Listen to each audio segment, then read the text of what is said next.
welcomes all passengers.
अतिथि माननीय मनोज सिन्हा जी, माननीय पंकज सिंह जी,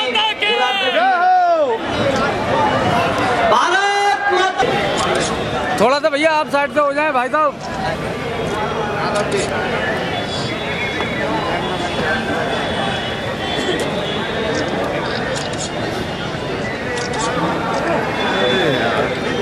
सभी लोग जोरदार तालियों से स्वागत करें। भारत माता की, भारत माता की, भारत माता के पंकज सिंह। जिन लोगों ने स्वागत कर चुके हैं वो सभी कार्यकर्ता नीचे आ जाएं। केवल युवा मोर्चा के अध्यक्ष और युवा सम्मेलन के संयोजक ही मंच पर आए। भारत माता के गदा और तलवार भेंट करना चाहते हैं वो आए, तलवार और गदा भेंट करें। विधायक माननीय राम सेवक सिंह जी भी माननीय मंत्री जी को स्मृति चिन्ह भेंट करना चाहते हैं वो आए और स्मृति चिन्ह भेंट करें। भैया सामने तक जाओ आशीष भाई। भैया जो लोग स्वागत करते जाए कृपया नीचे आ जाएं। विलंब से है, बाकी जो लोग रह गए हैं उनके लिए बाद में माननीय मंत्री जी से मिलने का मौका मिलेगा। सभी लोग बाद में भेंट कर सकते हैं। जिन लोगों ने स्वागत कर लिया उनसे निवेदन है भैया नीचे आ जाओ। जो लोगों को मंच पर रहना है केवल वही लोग मंच पर आए। भैया बाकी लोग नीचे आ जाएं, आप सभी से निवेदन है। जो लोग डी में खड़े हैं कृपया साइड में खड़े हो जाइए। पत्रकार बंधुओं के लिए स्थान दें।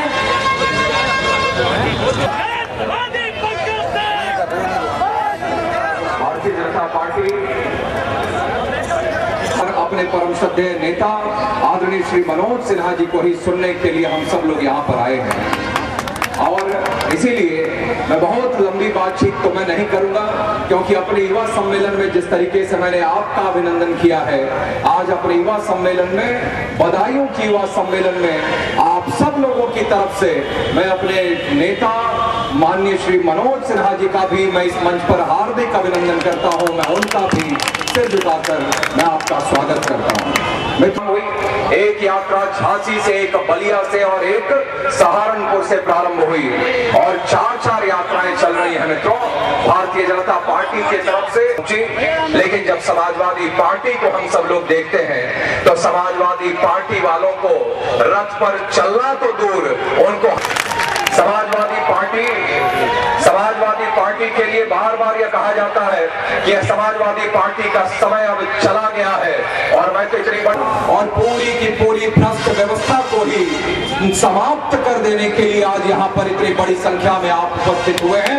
मैं बहुत विश्वास के साथ मैं कह सकता हूँ मित्रों, यह समाजवादी पार्टी वाले जब से आए हैं उत्तर प्रदेश में, तब से उत्तर प्रदेश में त्राही मची हुई है।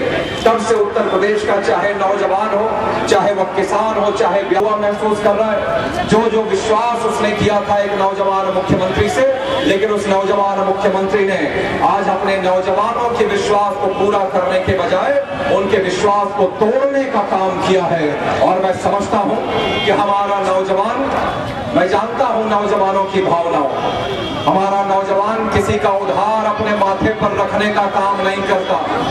हमारा उत्तर प्रदेश का नौजवान उत्तर प्रदेश के हमारे भाई आज इस सरकार से, अखिलेश यादव की सरकार से आज जवाब चारों तरफ उत्तर प्रदेश जब जलता रहता है, चाहे वह कानून व्यवस्था की वजह से वह जलता रहता हो, खराब कानून व्यवस्था की वजह से, चाहे उत्तर प्रदेश में जिस तरीके से समाजवादी पार्टी के आने के बाद लगातार दंगे यहाँ पर भड़कते हैं, चाहे उस प्रकार से उत्तर प्रदेश जल रहा हो। लेकिन सपा के नेता आपके दर्द को समझने के बजाय, आपके आंसुओं को पोंछने के बजाय यह सब लोग सैफई में बैठकर रंगारंग कार्यक्रम देखने का काम करते हैं, लेकिन आपके दर्द को दूर करने के लिए वह कोई प्रयास नहीं करते हैं। मैं तो नौजवानों के बीच में आया हूं, इसीलिए मुझे बार बार यह कहने से उनका सरोकार नहीं है।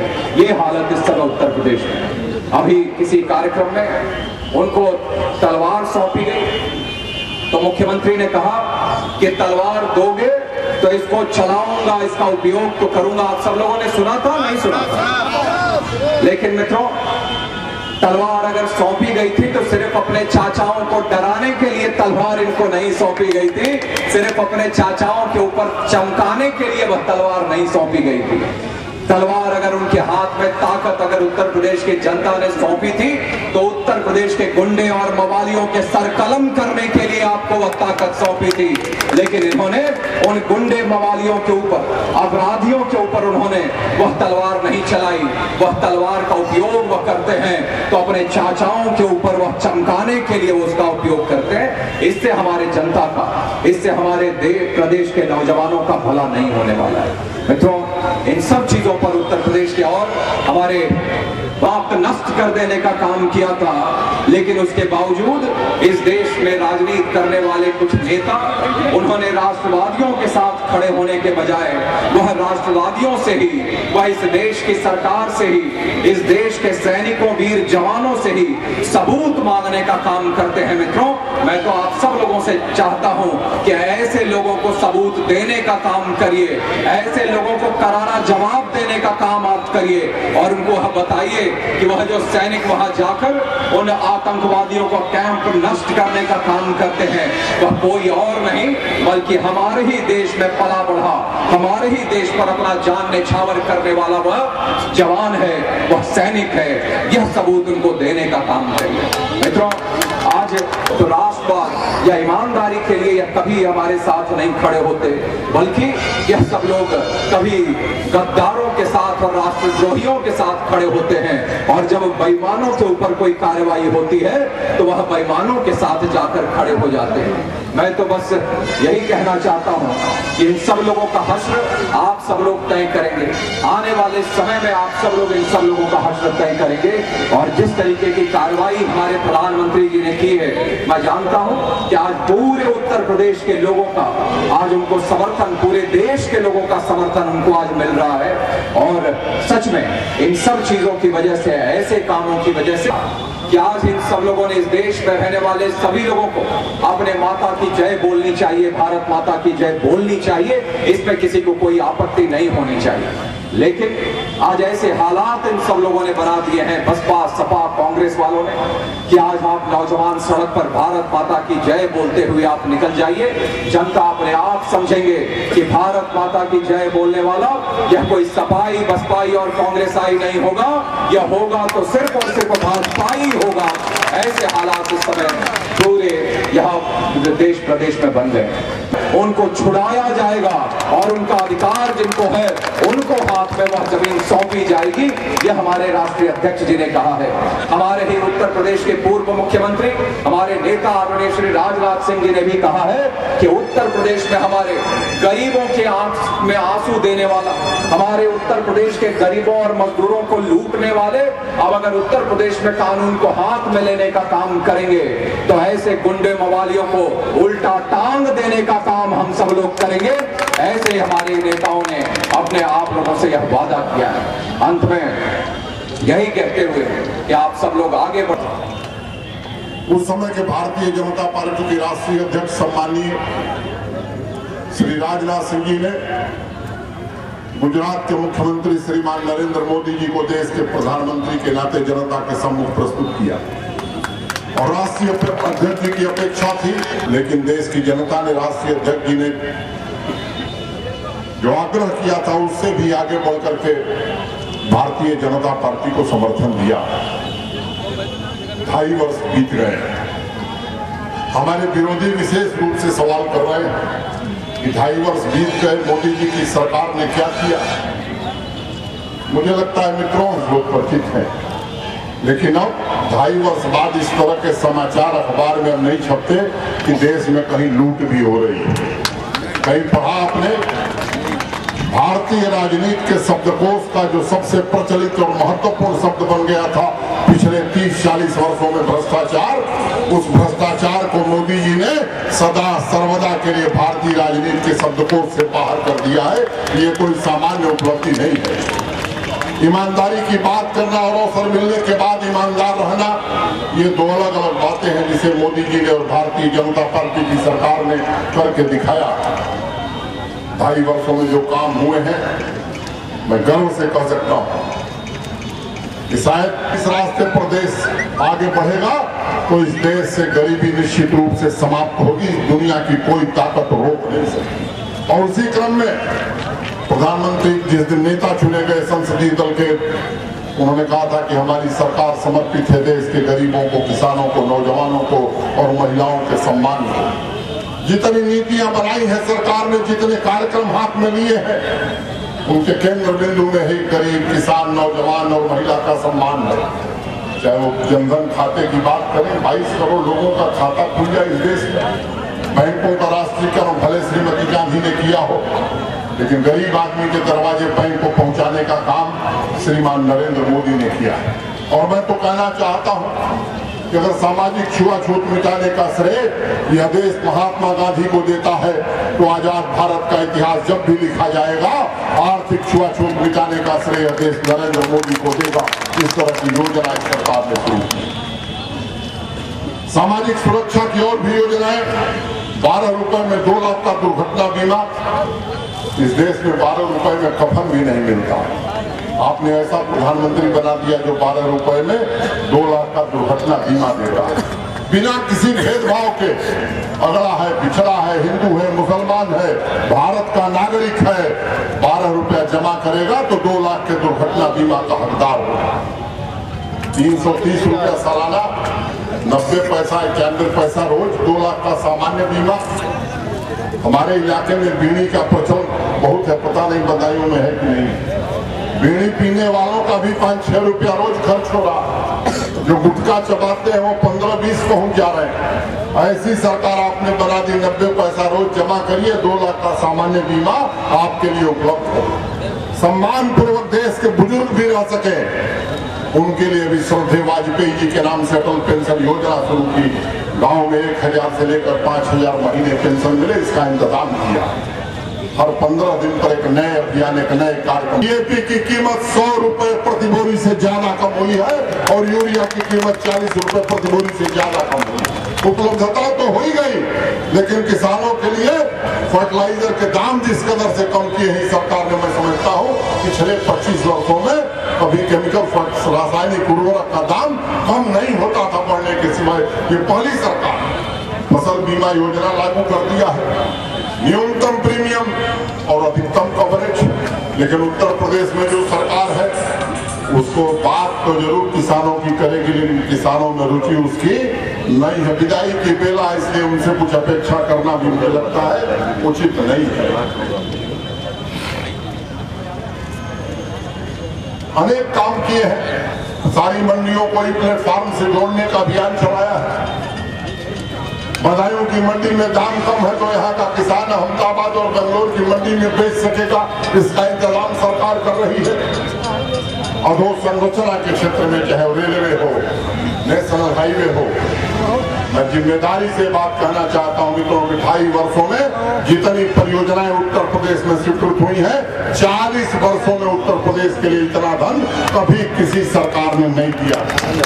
अगर वाले 4 वर्षों में मैं कह सकता हूं कि उत्तर प्रदेश के रेलवे का नेटवर्क देश के सबसे बेहतर नेटवर्क में से गिना जाएगा। ये काम नरेंद्र मोदी जी की सरकार के कारण हुआ। हमारे क्षेत्रीय अध्यक्ष जी ने कहा, 2015 में मैं आया था इस खंड का जब आमान परिवर्तन हुआ था बरेली में उद्घाटन करने के लिए। बरेली जंक्शन पर एक पुल है जो जिसकी ऊंचाई कम थी, उसे ऊपर करने का काम हम कर रहे हैं और 20 दिसंबर तक वो काम पूरा हो जाएगा। कमिश्नर रेलवे सेफ्टी की अनुमति मिलने के बाद एक नहीं अध्यक्ष जी 3 गाड़ी चलाएंगे, कासगंज, बदायूं, बरेली।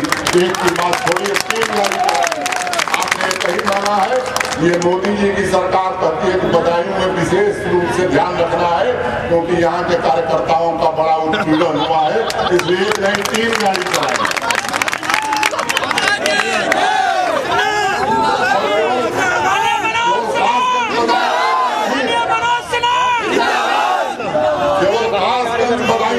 नहीं बल्कि लाल कुआं से ऐसी गाड़ी जिससे यहाँ के लोग मुंबई और दक्षिण भारत जा सके, उसका भी शुभारंभ करने वाले हैं आने वाले दिनों में। तो एक अच्छी कनेक्टिविटी इस इलाके के लोगों को मिले, इसके लिए पंकज सिंह जी ने मुझे कहा कि बदायूं आपको जरूर चलना है, सत्र चल रहा है। बावजूद इसके मुझे आना पड़ा, उनकी बात मैं टाल नहीं सकता था क्योंकि उत्तर प्रदेश में जिस कदर से पंकज सिंह जी पूरे प्रदेश के कोने कोने में जा रहे हैं, उनकी मेहनत मैं कल देखा कुशीनगर में, जहां जाइए वहीं पंकज सिंह जी युवा सम्मेलन और विशाल सम्मेलन करा रहे हैं। इसके लिए मैं आप सबकी ओर से पंकज सिंह जी को साधुवाद देता हूँ। अब उत्तर प्रदेश विधानसभा के चुनाव निकटते बनते रह गए, शायद कभी बनेंगे भी नहीं। आज यात्रा निकाली थी, हाथ खड़ी हो गई, मोर्चा छोड़ करके भाग गए। एक दूसरे सज्जन है, पूर्व मुख्यमंत्री जी के पुत्र और स्वयं मुख्यमंत्री है। 5 करोड़ रुपए की लागत से मर्सिडीज गाड़ी मंगाई गई, पहले दिन ही बिगड़ गई। जर्मनी से मैकेनिक बुलाया गया, चल नहीं पा रही, चलेगी भी नहीं, खराब चल रहा है उसके, चलेगी भी नहीं आ रहा रथ उनका, पहले दिन ही बिगड़ गया। और बहन जी है जिनका जनता से तो कोई मतलब नहीं, जनबल से मतलब नहीं, धनबल से मतलब। और 8 नवंबर जिसका जिक्र किया पंकज जी ने, 8 नवंबर के बाद तो उनका चेहरा ही उड़ गया है। परेशान है, पहले की आर्थिक इमरजेंसी लगा दिया है मोदी जी ने, उसकी चर्चा आगे करूंगा। ये 3 लोग हैं। पिछली बार जो विधानसभा के चुनाव हो रहे थे उस समय भी हम लोग अपने इलाके में भी लोग कहते, हम लोग कहते थे भाई मत, एक सांपनाथ है, एक नागनाथ है, दोनों को देखा है, सपा को बसपा को मत पढ़िए। लेकिन लोगों को लगा कि मुलायम सिंह जी का लड़का बड़ा भोला भाला है, मासूम है, विदेश से पढ़ करके आया है, डीपी यादव का टिकट काट दिया है, ये तो कानून का राज स्थापित करेगा उत्तर प्रदेश में। हमारे यहाँ के लोग सहृदय हैं, भावुक हैं, बहुत जाते हैं, लोगों ने भारी बहुमत दे दिया। लोगों को उम्मीद थी कि शायद कानून का राज स्थापित होगा। अब तो कार्यकाल पूरा होने जा रहा है। सिपाही की भर्ती से लेकर के पीसीएस की भर्ती तक मैं समझता हूं कि सारे मानदंड तोड़ दिए हैं अखिलेश जी, सारे मानदंड। मैं इस इलाके के बारे में कम जानता हूं, लेकिन पूर्व में जब मुलायम सिंह जी मुख्यमंत्री होते थे तो हर जिले में एक सूबेदार नियुक्त करते थे, वही जिला चलाता था।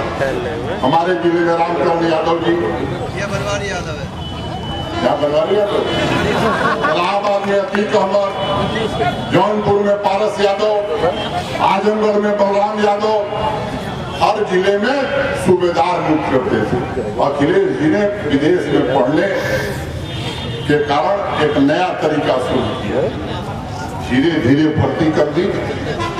एक ही तरह के लोग 80%, 87% भर्ती कर लिए गए और हर भर्ती को न्यायालय ने खारिज कर दिया। इन्होंने हर थाने पर 2-2 नंबरदार नियुक्त कर दिए अखिलेश बाबू ने। उनके बिना थाने पर FIR हमारे यहाँ नहीं होती, आप क्या होती है? जब तक उस नंबरदार से आपका संपर्क नहीं होगा, मुकदमा दर्ज नहीं है। लेकिन रथ में गाना बोल रहा है, सुना गाना आपने मुख्यमंत्री जी के रथ का?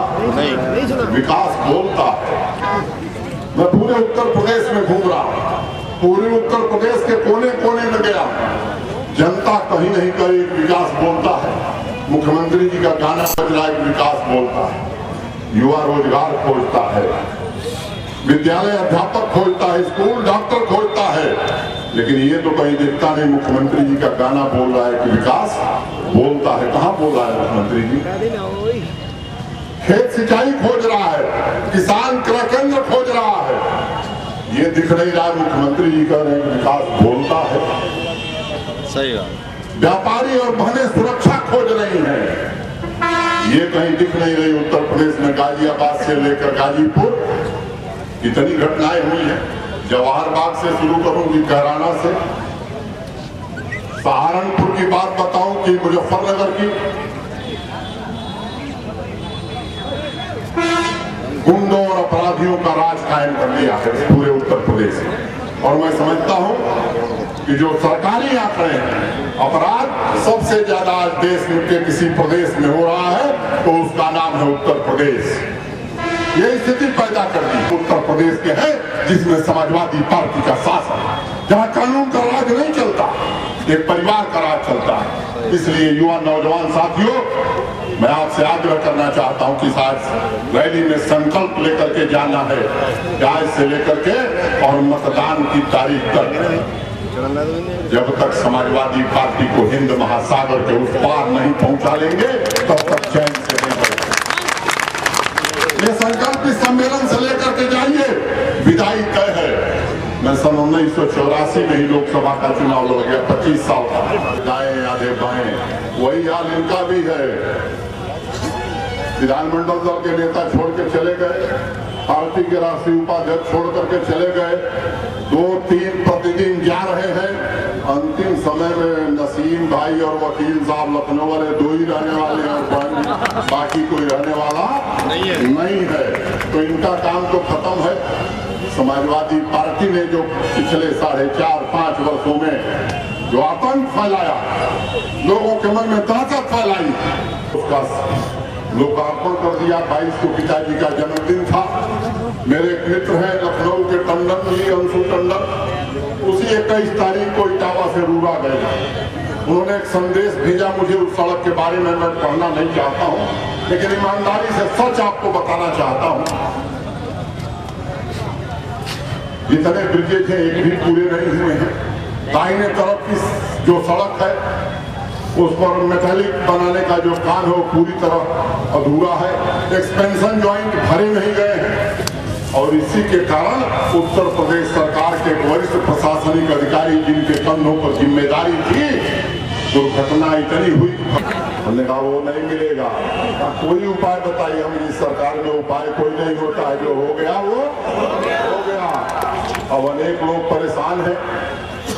बहन जी कह रहे हैं कि आर्थिक इमरजेंसी लगा दी।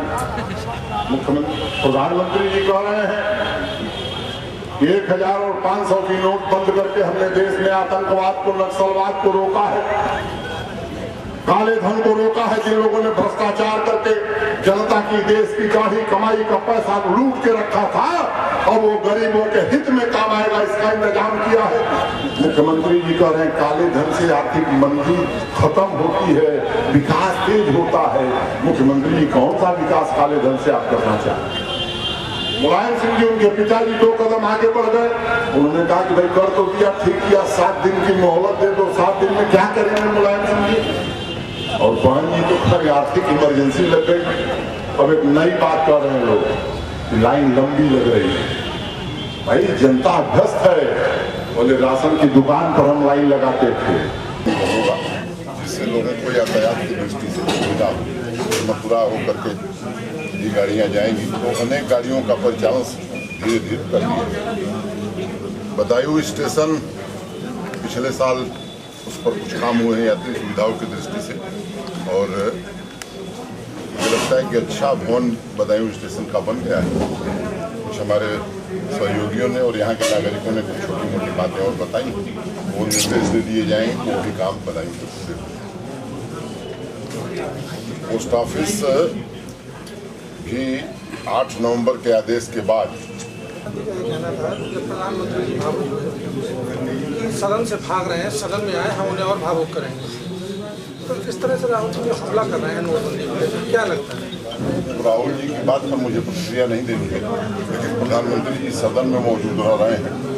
आज भी हमारे सम्माननीय गृह मंत्री जी ने लोकसभा में ये बात कही कि लोकसभा अध्यक्ष महोदया जिस नियम के अंतर्गत अनुमति देंगी, हम चर्चा करने के लिए तैयार हैं, और पहले दिन से हम तैयार हैं। मुझे लगता है चर्चा में कम रुचि है, बाकी रुचि ज़्यादा है, इसका जवाब जनता ने आज देश में दे दिया। सर, मनमोहन सिंह 10 साल प्रधानमंत्री रहे, सारा विपक्ष और जनता में एक परसेप्शन बना कि वो मनमोहन नहीं, मनमोहन सिंह है, नहीं बोले। नोटबंदी के बाद में सदन में मनमोहन सिंह को बोलते देखा, जिस तरह से सरकार की इस नीति की आलोचना की, इस पर क्या कहेंगे? बड़े अर्थशास्त्री माने जाते हैं सर।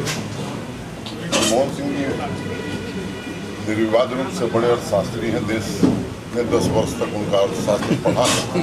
मुझे लगता है कि सामान्य जनता उनके अर्थशास्त्र विज्ञ है, और अब सदन भी विज्ञ हो गया।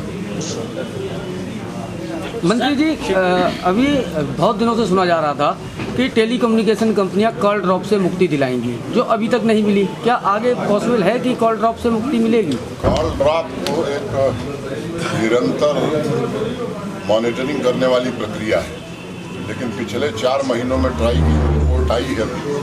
लेटेस्ट रिपोर्ट में ट्राई ने कहा है कि 43% सुधार हुआ, और मैं 3 महीने में 60,000 नए BTS इस देश में लगाए गए हैं। और जो लक्ष्य हमने दिया है उनको कि आने वाले 1 वर्ष में, जिसमें 3.5 महीना बीत गया, 1 लाख नए BTS उनको लगाने हैं। प्राइवेट टेलीकॉम सर्विस ऑपरेटर्स का एक रोना होता था कि स्पेक्ट्रम की कमी है, जिसे नीलामी के बाद दूर कर दिया गया। अब मुझे लगता है कि कॉल ड्रॉप और अच्छी क्वालिटी का डेटा लोगों को उपलब्ध हो, ये उनकी जिम्मेदारी है। जानकारी के लिए आप ये जानते हैं कि ये कॉम्पिटिटिव मार्केट है, ओपन मार्केट है, सरकार का इस पर नियंत्रण नहीं है। तो जो अच्छी गुणवत्ता नहीं देगा वो बाजार से समाप्त हो जाएगा। इंटरनेट की बात करें, इसकी चिंता करने की जरूरत नहीं है। मुझे लगता है कि आने वाले दिनों में सुविधाएं गुणवत्ता युक्त लोगों को मिलेंगी।